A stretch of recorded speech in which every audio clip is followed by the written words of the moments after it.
So, welcome everybody. As you probably know, my name is Tony Hall and I run Captain's Table Group, which is our Industry Leaders Forum. We've been running it in person in event spaces, Sydney, Melbourne and Brisbane for the last 2 years. And this is the first round that we're doing on webinar, and very grateful to you all that, especially our regulars that are happy to continue on webinar. Actually, it's been working really well. We've done Brisbane and Melbourne now. And for those of you that do have clients and staff working remotely and are using the webinar format, I think you'll agree that it's actually, as Zoom, it's actually not that bad. So what we're going to do today is we've got a chat function, there's Zoom group chat. If you want to send me a note, please send it to me privately, unless we agree that we're going to send a message to the whole group. I've got a ton of content for you, so what I'd rather you walk away with is a lot of ideas based on the content. I will try and make it a little bit interactive, but it's a lot harder obviously in this format with such a big group on board. We're now up to 32 participants, to have it too interactive. So I'm going to keep it to the hour and maybe an hour and 5 minutes so that those of you who do have meetings on the next hour can attend that. But right from the beginning, I encourage you to come back with questions afterwards. Most of you have got my email address where you can reply to any invitations that you've got from us previously. If you've got anything else you want to discuss offline, very happy to help you at no obligation whatsoever, because we're going into a very, very different market now. So this presentation is based on 22 years of working in the recruitment industry as a manager, as an owner of a recruitment company, and as a management consultant to the recruitment industry. I've been through 4 downturns now, so this is number 4. I'm not sure that I'm proud to say that, but I'm saying that because there's been quite a lot learnt throughout those years and what happens and what we can do. Okay, before we do get started, what I want to do is make special recognition of our sponsors, and they have been extremely supportive. Even after things went a bit crazy, all our sponsors have put their hand up and said, no, we're going to continue to support the recruitment industry. And what I do encourage you to do, these sponsors have a very, very unique take on the industry. They're dealing with multiple recruitment companies, so they're going to have a lot of very valuable information that you as individual owners of recruitment companies won't necessarily have. So first of all, JobAdder obviously allowed the seamless work from home of all their clients, the #1 recruitment management system in Australia, and you can operate JobAdder anywhere, from a boat, from an airport, and from a home office, which has been brilliant. And some of their new communication and video capabilities have been excellent. I also, special thanks to A Positive, who right now have got plenty of great ideas to help you in this market around financing of invoices, but also they can consult a lot on cash flow and debt collection. And really, there's a lot of knowledge in that team, and they've already sent some really interesting articles out to the marketplace. And so I encourage you to be in touch with them just to see how they might be able to possibly help your business. Digit Pro, relatively new to supporting Captain's Table, bookkeepers to the recruitment industry, so they're specialists. They really understand the ins and outs of recruitment, the nuances of financing or financing the recruitment industry, temp, perm, contract, etc., etc. And right now, it's more than ever you need to know where you are financially on a daily, if not weekly basis. Succession Plus have been generous. They've been speaking before. They've got a very good ESOP program for those of you who are owners looking to retain your best staff in this market. I mean, retention is going to be a big issue for everybody. So a way to keep staff retained and motivated is an ESOP plan. So if you get a moment to pick the brains of Craig and his team around Australia, I'm sure they'll be helpful to you as well.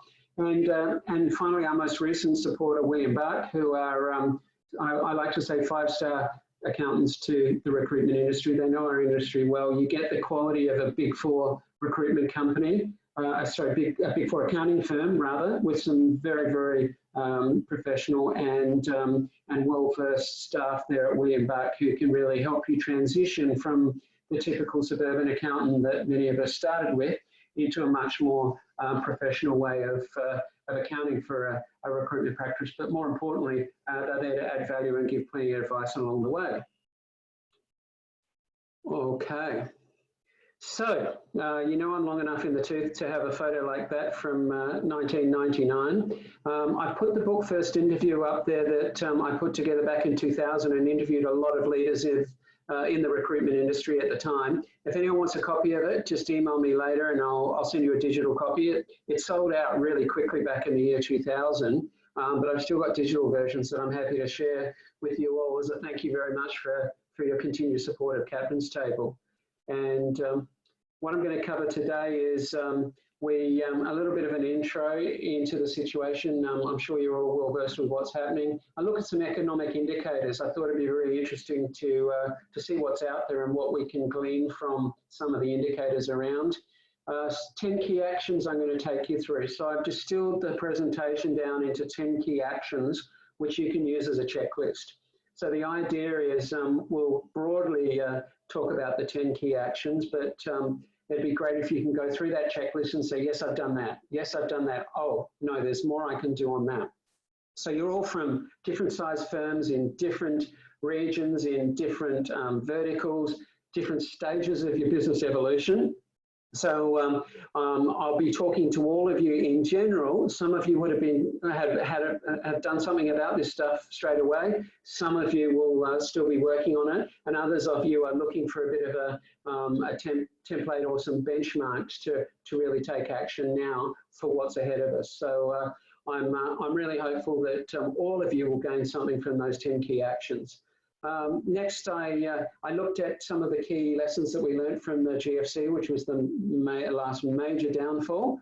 And I'm assuming, if you can raise your hand, that many of you have been through that downturn previously. Some of you have, if you can raise your hand. Yep, okay. All right, some of you have, some of you haven't. We learned a lot from the GFC. And this one's different in a number of ways. It's kind of the same that we're having a downturn. This one's not led by an economic catastrophe. It's led by a health crisis, which makes it different. Also, I think the sharpness of the downfall now has been quite quite surprising to everybody. And hopefully that means the recovery is going to be faster as well. There were a lot of safety nets put in after the GFC for our financial and banking system. So we're hoping that many of them hold true now in this downturn. But yeah, I talked to some of the real long-termers in the recruitment industry and asked them for some of the memories they had of the GFC, because it was quite a long time ago, 2008. And I asked them what they thought and what they did and what they wish they should have done. And I've captured some of those key points for you as well. And then lastly, we need to talk a little bit about change management, about leadership, a little bit about leading from the front, and about when you are implementing change, what's really important to look at. So we'll cover that as well. Okay, I'll provide a copy of the presentation to all of you afterwards, so you have a copy of that. And as I said, we might not have, it might be hard to do questions in this format with so many people on the call. But we will entertain any questions emailed or calls later on in the week. Okay, so we're going to talk about current economic indicators. So we've got two forms of economic indicator here. We've got lag indicators, which is indicators that tell us what has happened in the past, and we've got lead indicators that are making a judgment on what's coming ahead for us. And some of the key indicators for us that are lag indicators for the recruitment industry are obviously job advertising. They are employment figures, they are unemployment figures. And they're things like we watch the ANZ job ad index, we watch the SEEK job ad index, we look at consumer confidence, we look at business confidence. And we already saw a downturn in without exception, all of them back in February. The March figures aren't out yet, but I think we'll obviously see reasonable drops in all of those before mentioned figures.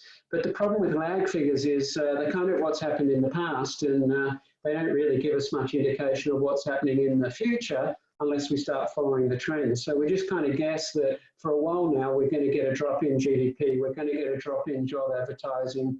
Unemployment is already going up when we read some of the stories of layoffs. We know that's all happening, and all of these things really affect us in the recruitment industry. Interesting for you, I spoke to a lady that did tender proposals for companies wanting to do apply to preferred supplier agreements for big corporates. And she said about 4 months ago, she was the busiest she's ever been, which was a lead indicator telling us that some of the big corporates were starting to really crack down on their costs, and that they were putting a lot of stuff out to tender, and they're reviewing all their costs, so that now we had some shakiness in the greater economy previous to all of this, but obviously the latest incident has caused the market to drop quite significantly. And we couldn't really see it coming, but we have plenty of ideas of what to do while we're going through this. So as far as lead indicators go, I believe the biggest lead indicator, or one of the most, I guess, up-to-date and useful lead indicators is the stock market. Many of you following the stock market? If I can see a show of hands there, or wave a bit, and I think your video comes on if you wave a bit. Okay, so many of you follow the stock market, and this is hopefully a very, very new concept that I'm going to discuss with you that you might not have thought of yet. But the stock market is a very, very good way in which you can look at the individual sectors that you're operating in to see how resilient their share price has been as an indication of how strong and how well that particular sector or the sectors that you're operating in are going to weather the storm. So you can see from the chart there that this goes back to 87, and I was a stock market analyst way back in 1987, and the market actually fell 50% back then, and it's not actually on the chart, but the market had fallen 50%, which down at those levels was a massive amount. If the market fell by 50% now, it's certainly not as much, because look how high the market is.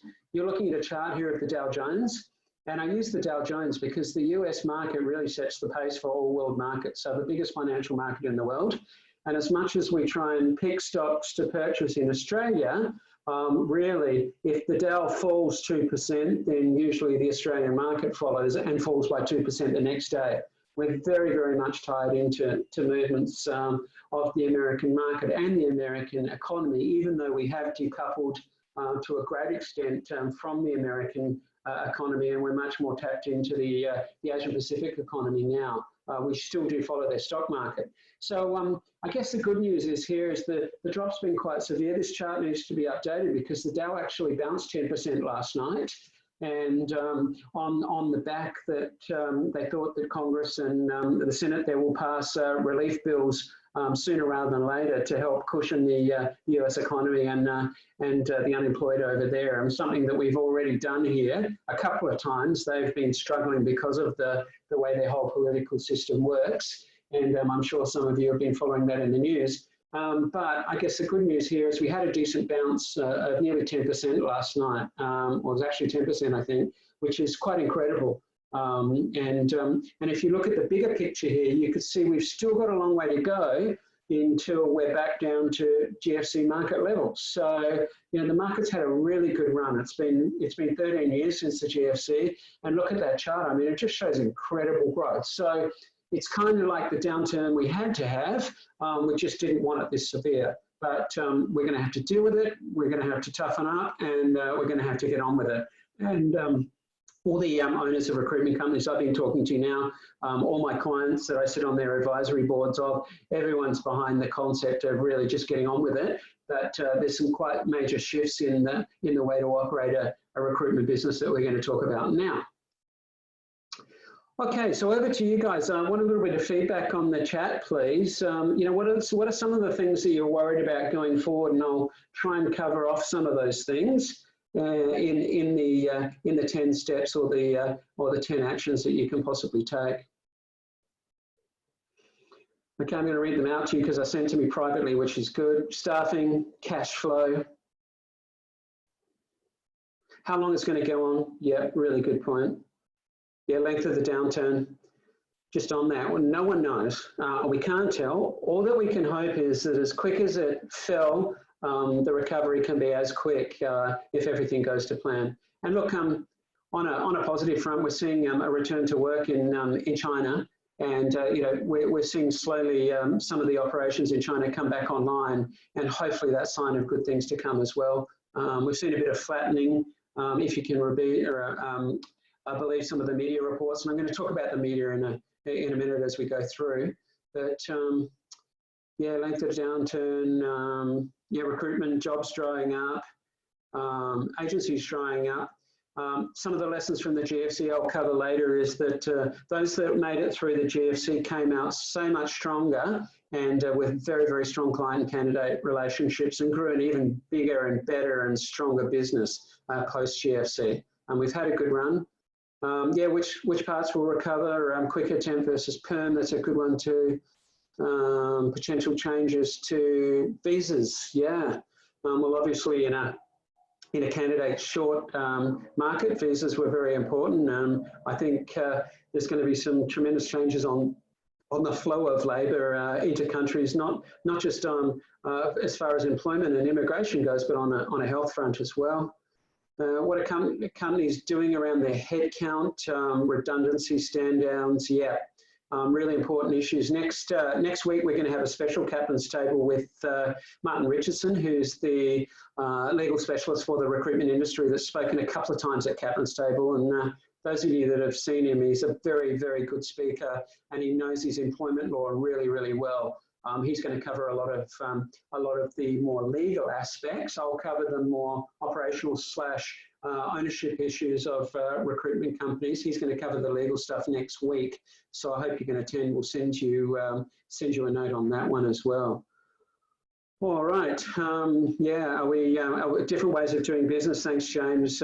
Yeah, there's definitely different things that can happen, and I'll be talking about this in a second. But we're switching very, very quickly from what was a talent short market into a job short market. So it's a whole different strategy, and you're going to need a whole lot of different skills in your workforce to cope with that rapid shift.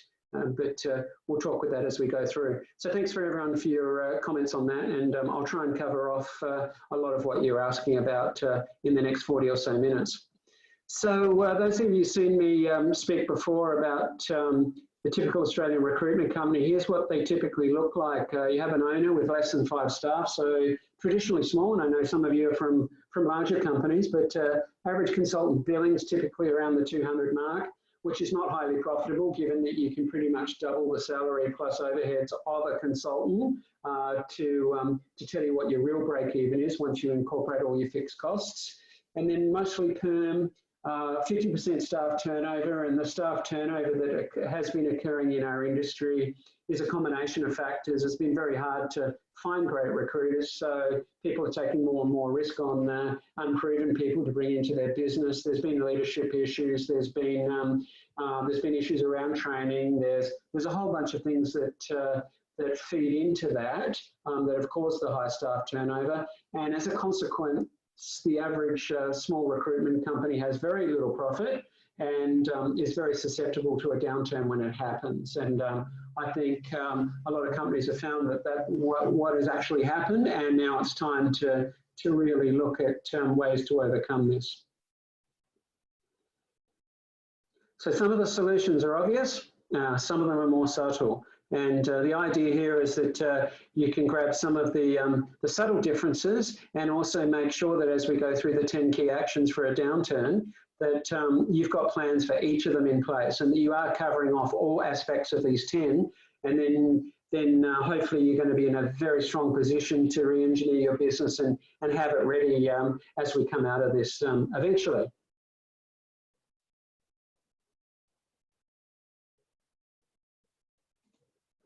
All right, now the first one is, and I've always, right from the beginning, been a big fan of planning. And I used to have these massive binders when we were at EY. We'd have 6 of them. We'd produce a business plan for a company and then charge them $60,000 to do that. And now, fortunately, I've got it down to a 1-page business plan. Those of you that came to our planning session in January saw that you can achieve a lot in one page. And the beauty of a one-page business plan is that it's easy to share, it's easy to keep referring back to, and it's easy to help you get focused on key actions. So what I really advise you to do is, now in this completely different market, it's time to get your team together and say, right, and you're probably already onto this and doing this now, what are we going to do? Because you want your team to have some ownership in the plan. You do not want to be dictating the plan to them. You want to say to them, hey, we're all in this together, what are we going to do? Because then if they feel like they've got some ownership in the plan, they're going to be more motivated to actually execute the plan, and they're going to not be so surprised when changes occur. And I mentioned we need to talk about change management. Change is really hard for many people, especially since we've been in such similar market conditions for so long, and especially since many of your staff have never been through a downturn like this before, because it's been a long time since the GFC. So many of your staff have only seen good times. So you've got to take into account, even if you're really senior and you've seen it before, they haven't, and this could be quite confronting for them. So I really encourage you to get a plan together around about the business, how it needs to operate in this new market, and also your marketing plan. So your marketing plan has switched from trying to attract good candidates for your clients to how you're going to really cement great client relationships and then deliver great talent that's going to be more, in general, freely available to your clients. So your marketing needs to be flipped around as well. I also encourage you to get your individual staff to do a personal business plan. And once again, if you want some help with that, just send me a message. I've got a template for a business one-page plan and a template for a personal business plan. On our Navigator site, we've got tons of resources there in the Navigator shop if you want to scan through and see what is useful to you. Because times are tough, I'm really opening up a lot of these resources we've developed over the years at no charge to support you all through tougher times, because I just think it's the right thing to do, that we support each other whenever we can. Okay, next. Now this is really obvious, and you're sitting there going, yeah, I know that we need to cut costs.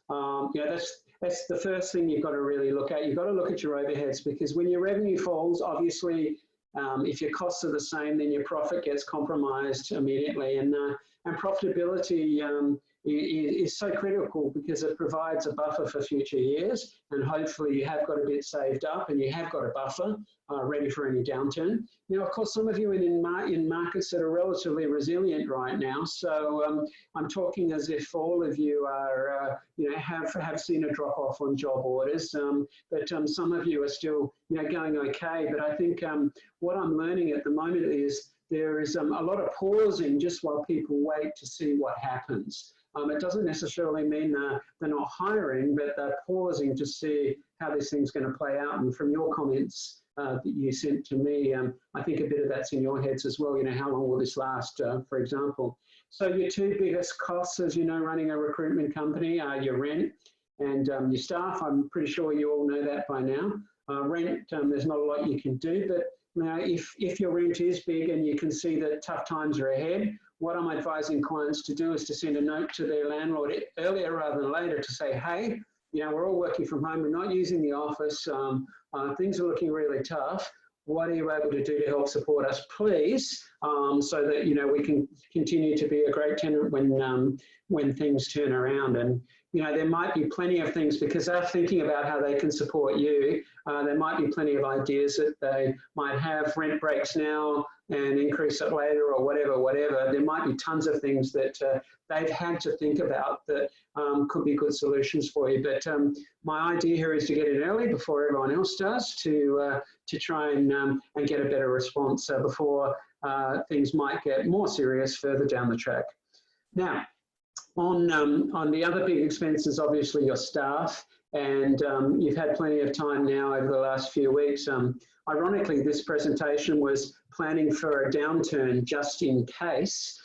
This was 6 weeks ago we decided on this topic, and then it's actually happened. So, it's now, you've had a bit of time to think, what can you do about staff costs. But staff costs are all about return on investment, about performance, about the type of people, obviously, that you need in your business, and I'm going to talk about that in a minute. The type of people that are going to be okay, I guess, and are going to be able to thrive in this new market, and resiliently come out on the other side ready to go. So you're going to have to think about that. But everyone I spoke to when I was researching about the GFC and what they did, they said the only thing that they should have done, that they didn't do, that they should have done, was to make cuts earlier rather than later, because it was like pulling off a Band-Aid slowly. It was often good to pull the Band-Aid off really quickly, and obviously do that in a really nice way, and we'll talk about that in a bit. But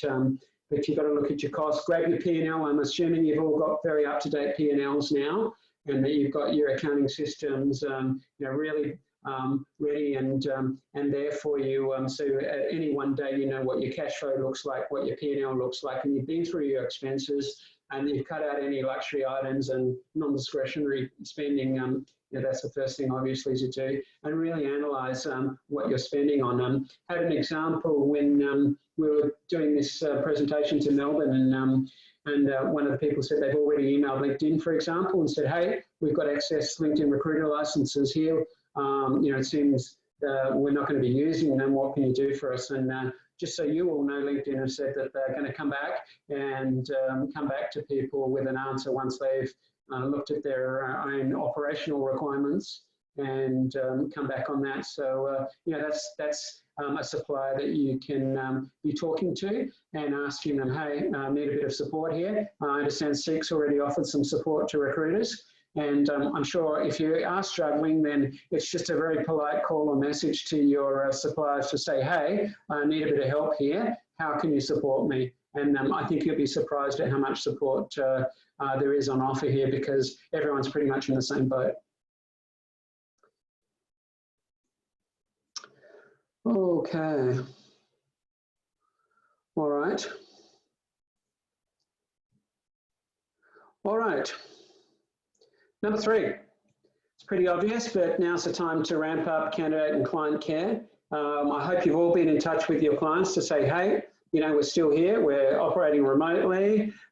This is how we see the changing market. This is how we're going to be able to support you even more. And I think it's really important to continue that contact with clients so that they know you are around. And that, because if you go quiet, one of the worst things you can do is not be in contact with clients. Because if you go quiet, they might think that you've become a casualty of what's going on. And if they do have any requirements coming up, they might go to an alternative agency to make contact. And as owners and directors of companies, I really, really recommend that you're in front of your top 20 or 30 clients, now virtually, of course, but you're making contact. Don't just say you want to have a virtual coffee with them. I used to always say, don't just say you want a coffee. Come with them with some great information to update them. Hey, I just want to do a quick call with you to update you on we've done some analysis of what's happening in the XYZ market. Wanted to share it with you quickly and really understand where you and your business are at so we can do some forward planning. That sort of approach that's not salesy, but it's, hey, you really want to get inside their heads where they're headed and be espousing to them that you're still there for them, and that you'll be supporting them through any downturn that's forthcoming. Candidates the same. We've been pretty slack on candidate care in the past. Now more than ever, your automated emails to candidates applying are going to have to be even more sensitive, and because you're going to get some of you that saw what it was like in a job short market. You saw massive inflows of candidate applications. Your systems are going to need to keep up with that, but more importantly, your communication processes are going to need to keep up with candidate care. So I'm advising our clients to really dust off their candidate care programs and have a look at what they might look like in a different market.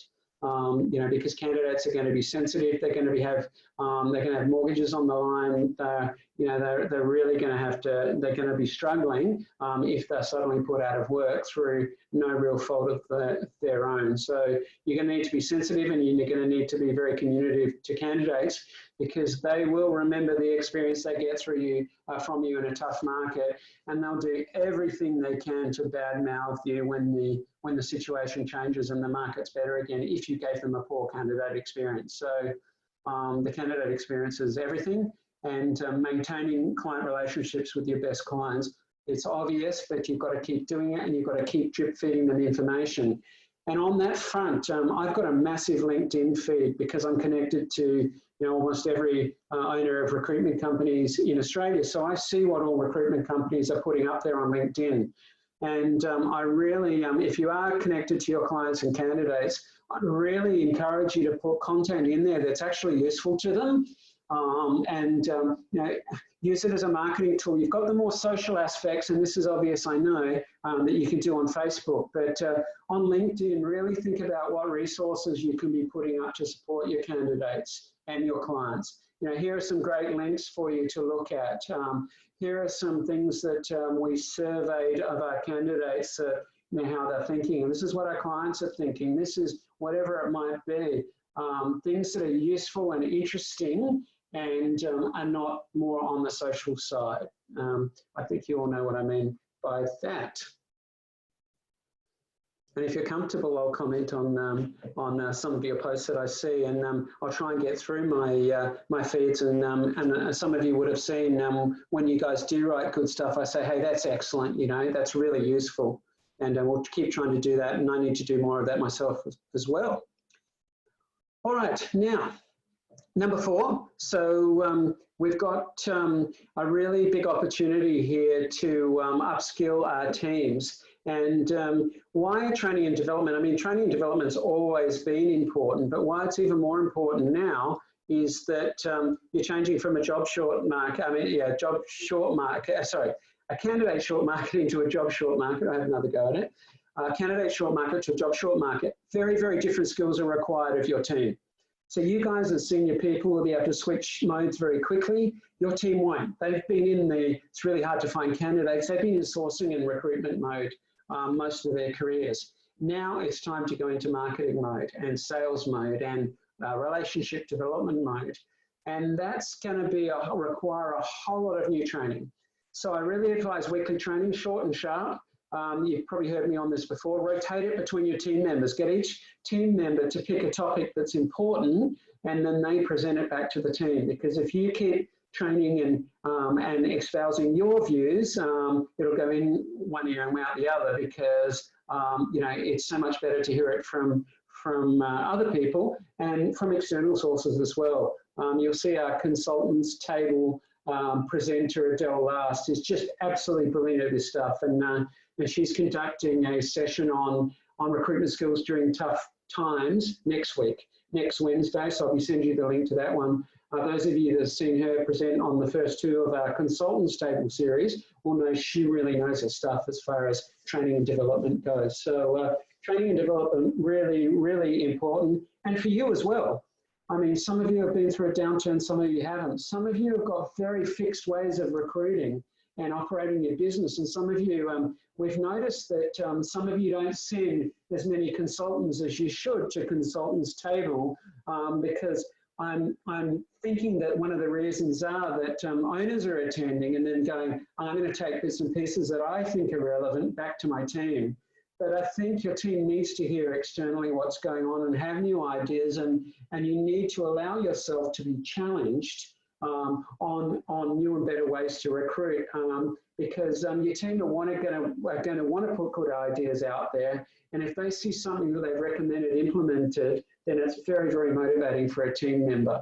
There's nothing worse than a team member coming up with a great idea and an owner going, hey, we tried that once before 18 years ago and it didn't work. It's very demotivating for them, as you can understand.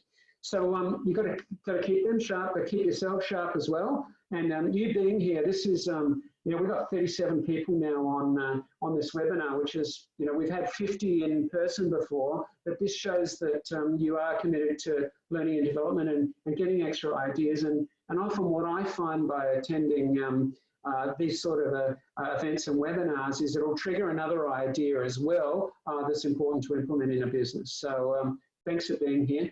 And the final thing here is that it is good to have external advisors, to have someone that you can, when you're making some of these big critical decisions, someone you can bounce ideas off, someone that you can reality check your decisions, even if you're a very confident business owner, even if you've seen all this before, it's good to have someone reality check, to add additional ideas, to give you some ideas on how you're going to deliver some of this change that's ahead of us. Can be really useful. So I really recommend someone that has owned a recruitment company before, hopefully has managed multiple recruitment companies and has been in front of many recruitment companies before and really knows our industry. Because the problem during this downturn is if you use an external coach that doesn't know our industry so well, their advice is going to be quite generic. You want stuff that's really specific to the recruitment industry to get a lot more value for the money that you spend on this. So training and development and marketing are two things as far as cost goes that I really say to ramp up and don't ramp down. I know it's a bit counterintuitive. You look to cut all your costs, but these are the areas that you really need to be investing in a down market. Okay, now I've got a couple of links for you here to practice what I preach here, and I really like to put a lot more together for you, but a lot of us like to travel as a way to let off steam when we are working really hard, and obviously that's not possible now, and who would have thought that would happen so quickly. But at the top is a link to Travel and Leisure magazine, virtual tours of some of the world's best museums. So when you do need a break, end of the day, the glass of wine, the green tea, whatever it might be, there's some amazing virtual sites where you can actually feel like you're getting out and enjoy some of the culture in museums in countries that we might never get a chance to see. So that's a really good one. And then down the bottom of the screen, in the theme of professional development, you'll see classcentral.com, which has 500 Ivy League courses that are offered online for free. So you might get your staff to have a look at this and say, look, we're all going to choose an online course we're going to do in our spare time, or you might let them finish early on a Friday to work on this, and we're all going to do one. And it's a great way of bringing the team together to upskill them, to make them feel motivated, because downtimes are a good time to do learning. I went and did my graduate degree in the US after the crash of '87 because I knew things would be quiet in the industry I was working in, and then 2 years full-time graduate study in business over in the US, came back into a market that was ready to take off again, and was able to secure very good employment after that. So for some of your team, it could be, if they've got the financial, I guess, wherewithal, it could be a good time for them to go back to study. And that'll bring me to one of my other points on which sectors are going to be more buoyant in this downturn, and we'll talk about them in a second. Okay.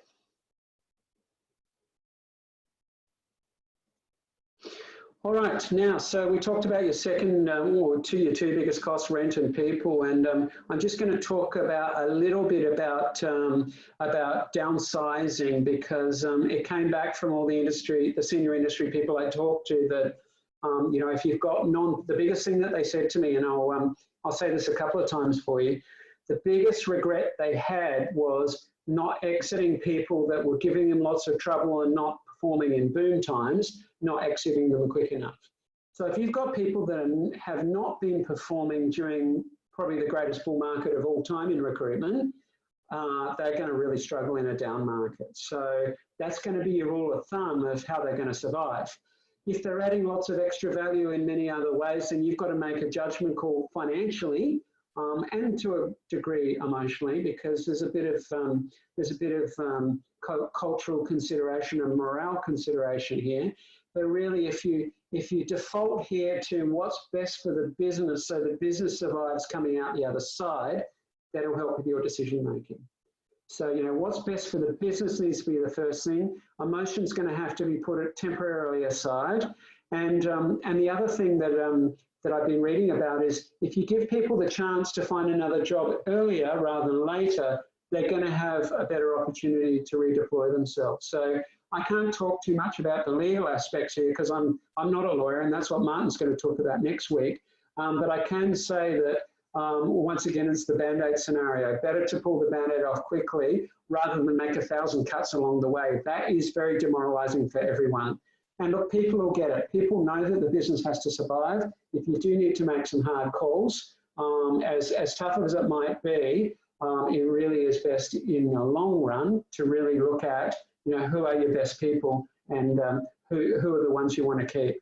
And the other thing here is that this is a leadership point that we should make as well, and that is that it's very tempting not to spend all your time with your best people. You tend to spend all your time with the squeakiest wheel in your team, and that's not necessarily the best way to go, because if your best people don't feel like they're being really looked after and supported, they could easily sniff around, because smart, well-funded recruitment companies are slowly rubbing their hands together at the moment thinking, I haven't been able to get some good talent in for a long time now. Maybe I'm going to pick up some really good people that are exiting recruitment companies that have been struggling. So yeah, really a lot of effort into your best people, and we've talked about some of the ways on how to do that. All right, so I've spoken quite a bit over the last year on how I believe that the 360-degree recruitment model is pretty much obsolete, because it's so hard to find someone that's really good at sales, marketing, admin, resourcing, recruiting, all in the one package. And that's one of the reasons I believe we've had such high staff turnover, because we're forcing people to do all of those skills when really they're either really good at the communication side, or they're really good at the technical side. People are either technical or they're great communicators, so sales or resourcing, if you like. Rarely are they good at both. And the ones that are good at both end up in your position as leaders and directors of recruitment companies, because you are able to juggle both of them. So now we've suddenly switched, as I talked about before, from a job short market to a job, we switched from a candidate short market to a job short market. It's taken me some time to get used to this concept, because it's just happened now, but, or articulating the concept, but your team are going to require different skills, but your business is going to require people with different skills. So if you've been relying on just everyday recruiters who are able to fill jobs when they come in, you're going to struggle on the business development front. So instead of letting people go necessarily, it might be time to bring on people that are more business development oriented, and to help boost your capability in attracting new business. The best business developers, I always say, are you guys as leaders in the business, and everything you can do to outsource, whether it's offshore or to admin people, any administration, to free you up to be virtually in the marketplace to work on the business, not in the business, the better. Because you're going to be the best sales and marketing people in your business. You need to be freed up to do that. But you also need to be showing your team that you're leading from the front by doing this to encourage them to do it. So if you are in an industry that suddenly hiring is stopped, and you've got a big team of people that are good at resourcing talent, then you're going to have to really look at your structure and the way you're operating your business. So I put Maya Davis, Maya I work with, she used to be the ops manager of a recruitment company I used to be CEO of, and she was fantastic, and she followed her dream of setting up an offshore recruitment company. She's originally from the Philippines herself. She lives in Melbourne, and she's been providing a lot of very dedicated, low-cost offshore people with great skills to recruitment companies in Australia. So if you're looking at having people doing some of the more repetitive work that are working from home in the Philippines at much lower cost, I can tell you these, Maya's team over there, or the people that she knows, will be very, very motivated to work hard and help you. And the sort of things that you'd be looking at now, before it was candidate sourcing, now it's going to be more about market mapping in new areas that you might be expanding into, expanding your reach as far as client contacts goes. This is the sort of research work that a lot of them can do. and some of the admin that you might be doing in-house can be done still offshore at a lot lower cost and help you survive this downturn. Okay, I've got a lot to say on that subject, but I think you get the drift of the message. All right, now the other thing here is you've got an opportunity to really start focusing more on quality. And I think with so much to do, so many ideas out there, it's really hard to think about what you should focus on. And one theory that I'm espousing at the moment is that you can start thinking about you know, how can you do the most important things better? How can you shrink down what you're doing, but do it in a lot better quality way? All those things that have gone by the wayside in a tough market, sorry, in a very buoyant market, you can now refocus on. You know, we talked about candidate care, we talked about client care, talked about staff training, we talked about systems and procedures. All those sort of things that are around quality really come to the fore now because you're going to be doing more with less. You're going to be getting less from the marketplace in general. So this is a time where you really want to think about working with the best quality clients. If you've got clients that are slow paying you now, then that's probably an indication to you that they've got some issues. If you've got clients that have treated you terribly before, then you know, I don't know that you should be putting up with them in this sort of marketplace. You really want to replace them with clients that really understand that it is a partnership, that you are supplying the most important input into their business, and that you do have strong networks. And I think as the communication of that value proposition now is more important than ever, that you're not just providing people, you're providing expertise in talent supply, and that you know who's good and who's not in your marketplace. You know who's really going to be able to add to a client's business, and you know who might have previously been not so good for a client to take on. So clients are going to want to recruit themselves. This is what always happens when they're looking at cutting costs. But the same old arguments hold of why they should use a recruitment agency, and you all know what they are. But the most important thing is to keep that message out there. Hey, we're here to help you so that you can focus on your business. We have strong networks. We know who's good, who's no good in the marketplace. We know where to find the best people, et cetera, all those things that you would do normally to encourage clients to outsource their recruitment to you as opposed to do it themselves. Quality of work, you don't want to be working on contingent assignments, obviously with 4 other recruitment companies. You want to be building really strong relationships that are a partnership, and that it's a one-on-one partnership with another business. Too many things can go wrong in the recruitment process as it is. We've got 50 steps in the process we've identified, as you well know. And you know, any one of those steps can go wrong, especially in a tougher market. So good quality clients, assignments, your staff, we've talked about that. You want the best people on board. And even if it means taking on some good people that you know are going to help you through this downturn, that's not such a silly idea once you've established where the gaps are in your business as you navigate into a new market going forward. And needless to say, you're going to have more candidates to talk to now. You're going to need to be quite discerning about which candidates you do speak with. You can't be helping everyone, obviously, and you really need to set some parameters around how you're going to nurture those good quality candidates. It's going to take longer to place them, obviously, but you're going to nurture them and make them have an amazing process, so when they are in new jobs, they're going to be recommending you to employ the staff of their new employer when they do get new jobs. And we've seen that happen, that cycle happen over all the years. So candidate care important, but also the rejection of candidates even more important now. Okay, and a couple more to go for you, and then we'll hopefully finish pretty close to the hour. I'll just pause quickly to see if there was anything vital that you wanted to comment on. Some of you have said that you'd be interested in some of the templates I mentioned. Make a note of the ones which are interesting to you. Go to the Navigator shop and see if there's anything that's interesting to you, and just drop me an email and give me a call later, or drop me an email and say, let's have a call and we can talk about anything that might be more relevant to your business based on some of the things that we've talked about here. All right. Excuse me. Number 8. Okay, so even in boom times, we talked about a recruitment company have good diversity in revenue streams. You all know this, and it's stating the blindingly obvious again, but having a balance between perm and temp and contract is really, really important. It was very easy to make money just doing perm placements during a boom market. And look, many of you did, and many of you said, no, I don't want to take the risk of having temp or contract in my business. Many of you said, the perm margin is so good, but I will save some money and put it away for a rainy day. That's a fine and okay strategy as well, so long as you had good client relationships and a lot of repeat business.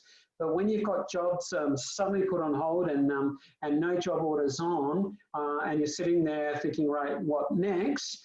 Then the obvious solution is to be offering clients good quality candidates on a temp and contract basis instead, because just like you said, you're not sure how long this is going to go. Temp and contract is the perfect solution to clients who are also unsure on where the market's going to be going.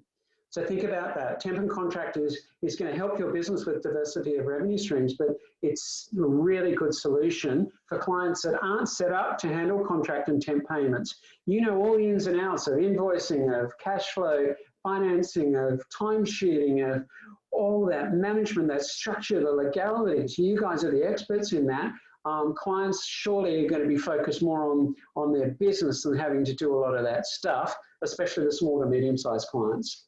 And that's where most of you play in that SME sector, and that's the sector that is going to need you more than ever. So there's some really good arguments, is what I'm saying, for you to be offering temp and contract.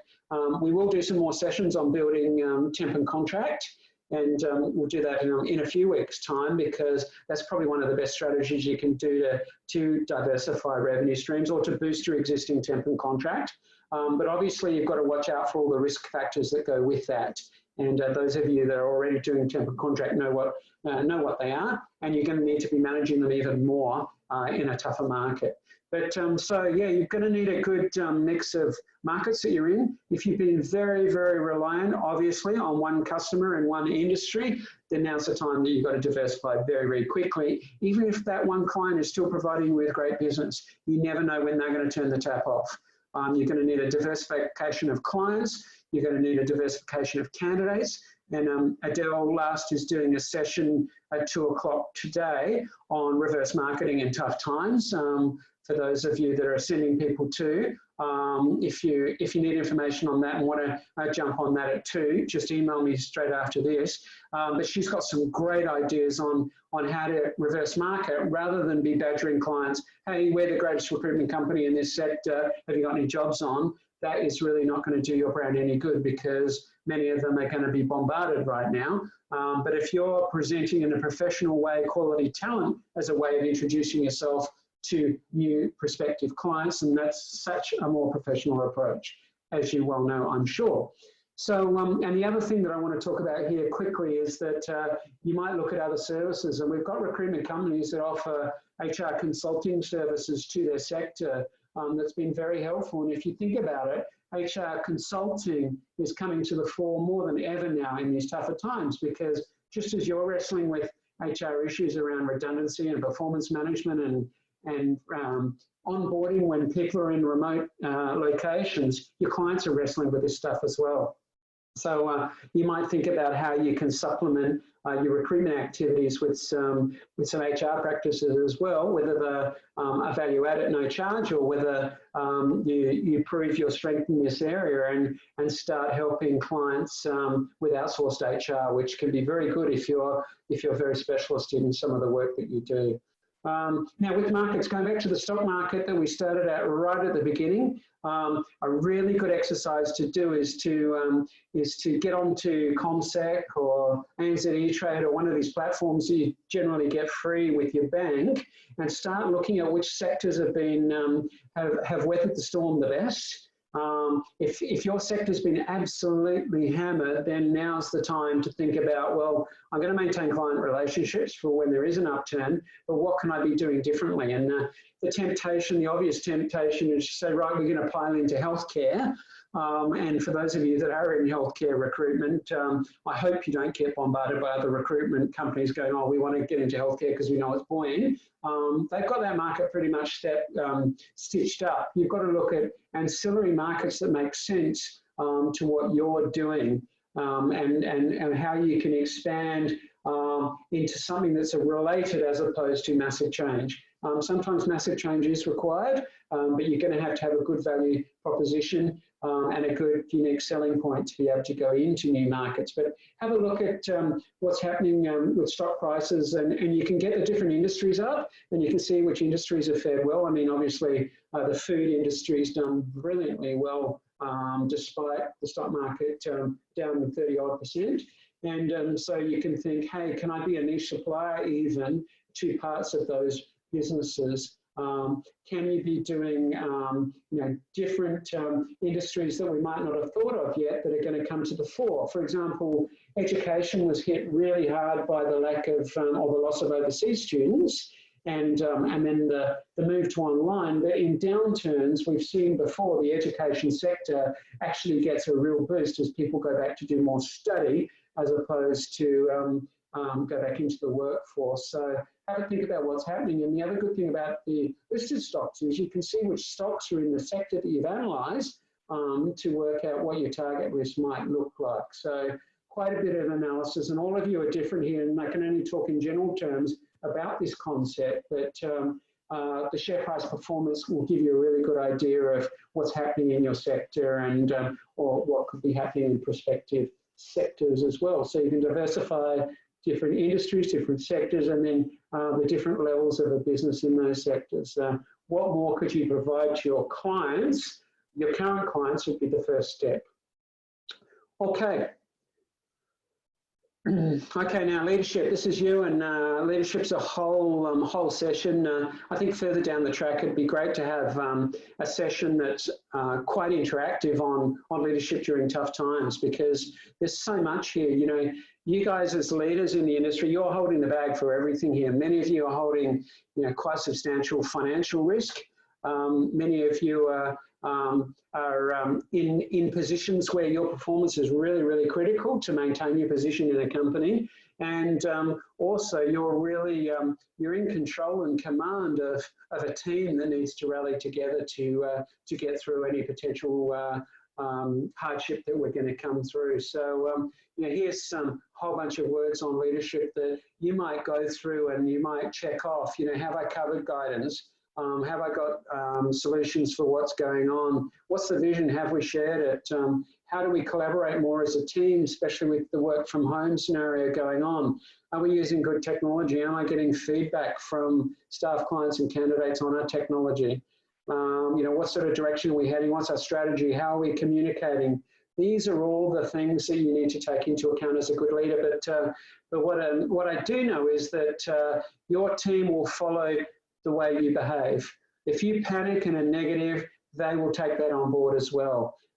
If you're positive and rally everyone to tough it out through this, then your team they'll jump on board that as well. We've seen it all the time. So I'll leave you with my favorite management mantra here, or leadership mantra, and that is you need to manage in a firm, fair, and friendly way. Some of you heard me say this many times before. Firm, fair, and friendly. You need to be strong, you need to be fair, but you also need to be friendly. If you do too much of any one of them, then you're not going to be as effective as a leader. You need to have a combination of all three of them to be an effective leader, more so in a tough market. Your team's going to need to see great leadership from you, and you need to be leading from the front, getting down into the trenches with everybody and leading by example, which I'm sure you know. All right. And last one, I had to update this picture for the presentation because things have changed quite quickly. And I think I even need to update it again because I'm not sure that these two gentlemen are too close together. I can't tell from the perspective of the photo how distant they are, but this goes without saying that communication is everything here. We cannot not communicate.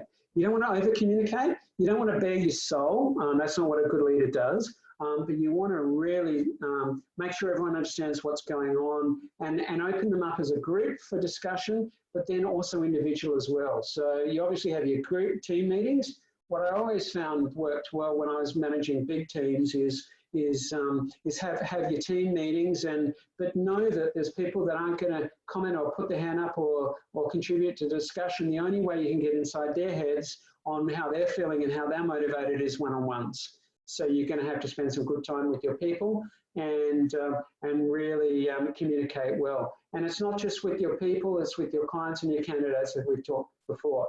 And don't forget your suppliers. You know, there's a bunch of us, including us, our sponsors, which I ran through at the beginning, and you'll see their logos at the end.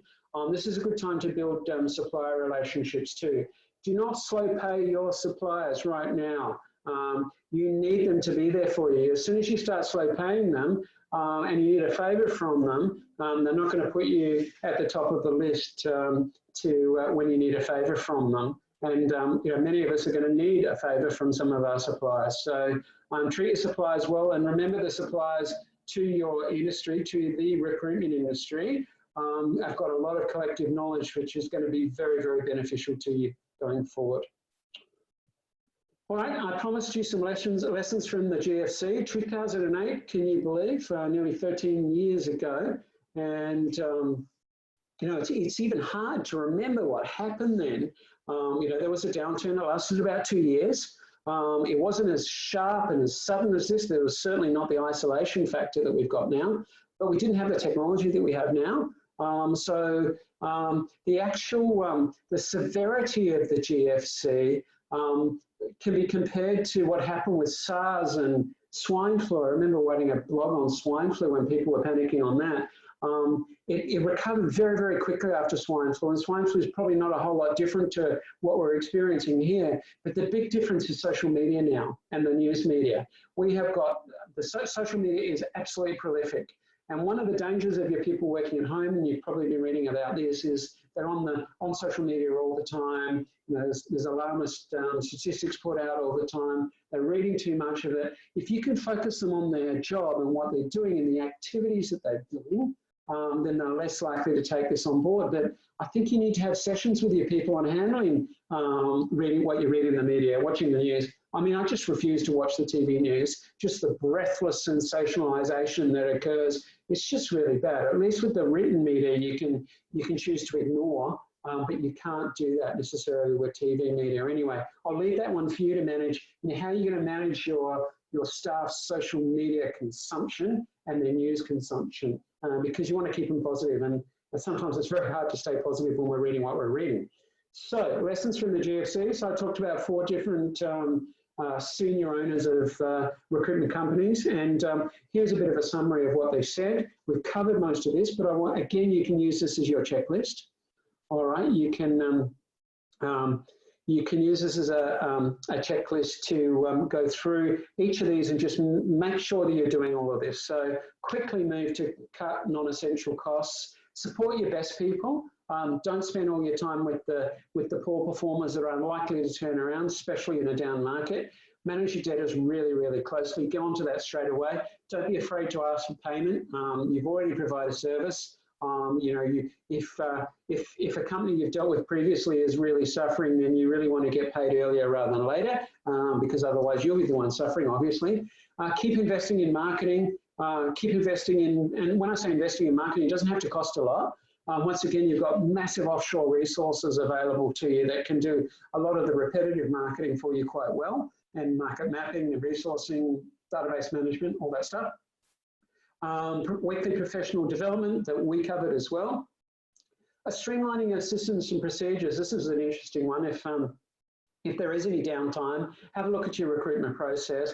You know, really take time to get it really working really, really well, because in boom times, we probably didn't have as much time to do that. And then your messaging around candidate rejection and client contact, and get good templates. JobAdder, for example, has brilliant video messaging now that you can use. So that's a very polite way to make contact with clients and candidates. A lot of people are doing very good quality videos on working from home, on onboarding people that are working from home. Great opportunity for you to do this and provide links to your clients and candidates, have them on your website, all that sort of stuff. And finally, diversification of revenues. Anyone that had all their eggs in one basket really got hit last time. If you do have all your eggs in one basket, and you know what that is, key clients, key sectors, whatever, now's the time to do something about it earlier rather than later, because it might not get better quickly. I mean, hopefully. The mantra is plan for the worst, but hope for the best. Get yourself positioned, because anything you do now in anticipation of a really tough time will actually be good for your business anyway. When it comes out the other side, you can have a very strong business and good foundations to come out the other side. Tough it out is the other thing. So just get on with it. Just know that this is happening. Don't get caught up in all the media hype. Just get on with it and get the job done and do the best you can to get through this. And you know, as a leader, firm, fair and friendly as you do this. And as I said before, get yourself ready for the recovery. 2 more minutes to go, if you can bear with me, because I've got a summary here for you. I mean, you can read that later. I'll be sending you later this afternoon a copy of the presentation, so you can tick off any of this stuff. And I hope around these headings, there's a lot of smaller things that you can start thinking about. Have I done that? Have I done that? Oh, that's a good idea. I can work on that. And also hopefully they've triggered ideas for you to do to work on different parts of the business. And that's the idea of this. Can't give you all the solutions in such a short amount of time, but the idea is to trigger off important actions for you to work on really quickly. And these are the top 10. All right, so to finish off, obviously stay positive and motivated. Mental health is critical, and you've been reading up on that, I hope. Especially in isolation, your own mental health as a leader. You've got no one out there that's saying, checking in with you. You're checking in with your staff, you're checking in with your clients, you're checking in with your candidates. Who's checking in with you? It can't be your partner. That's too much of a burden.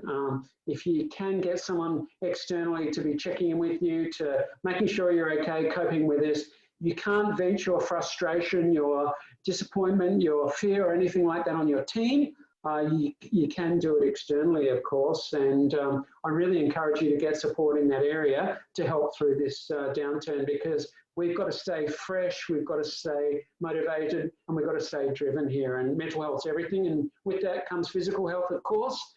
And I'm certainly not going to lecture you on physical health, because I haven't exactly been a great specimen in this area, except for the last year I've decided to do 30 minutes of exercise every day.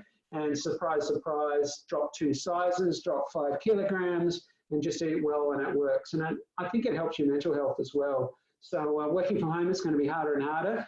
And so have a think about what you're going to do to get some exercise and not just be stuck inside in the house all the time at your desk. So think about that. Think about social media and the news. You know, do you really need to be reading all of it? Do you need to be waking up in the middle of the night looking at your news feed? How can you provide yourself with more positive impact, not just for you, your own mental health, but also for your staff as well, because they're going to see how you are and how positive and motivated you are. So I've seen some owners already in the last week or so who are very fired up, and they're going, no, this is an opportunity for us to really get our business humming and ready to come out the other side, and just keep focusing on that. So positive and motivated. And just keep reminding ourselves, we are in the industry that provides the most valuable asset to any business. I mean, it's almost cliched, but it's not. People are the most important commodity in a business. You have networks, you have experience, you have skills. You are providing the most valuable asset that companies could ever have. Great companies need great people. Things will be tough, but it's actually an opportunity here for us to pause, to reflect, to build relationships, and to get well positioned for the eventual recovery. So I hope that gave you some ideas to think about. Once again, please make contact if you want to explore any of those that I've gone through very quickly. And I've gone through them quickly because it's a lot harder to capture an audience for much more than an hour, I believe, on webinar. But hopefully it's still a relatively good way for you to be in the comfort of your own home or office, downloading information, and hopefully you can be doing some of this sort of stuff for your clients and your candidates. Candidate webinars would be a great idea, and also your staff, obviously, which you're already onto. So very special thanks to our supporters here, which I mentioned in more detail right at the beginning. Some of them are on our call today. You know who you are. Thank you very much for sticking with us with Captain's Table. Now more than ever, we need to support the recruitment industry. And I've got an undeniable vote of support from these companies here. They're here to help you, and not necessarily by charging you financially, but helping you with solutions through what's ahead. So thank you very much to those 5 companies. All right, so I'll leave you with that. Contact details. I'll leave chat just open for a little bit more if anyone wants to drop a quick message and tell me that hopefully you thought that the session was useful. If you've got ideas for future sessions, I'm really keen to hear, because we can source some good people for you. Leave that up to us to do the research on trying to find good people that can help you with relevant information at a very low cost. We're trying to keep costs really low, but deliver you some really hard-hitting and impacting content. So thank you all very much for attending today, and I look forward to speaking to you all later, and I'm going to be sending you a note on next week's 2 sessions. So thank you very much for being here. Good luck to everyone, and good message there from Sean. Good luck to everyone, and stay positive. Thanks all for being here.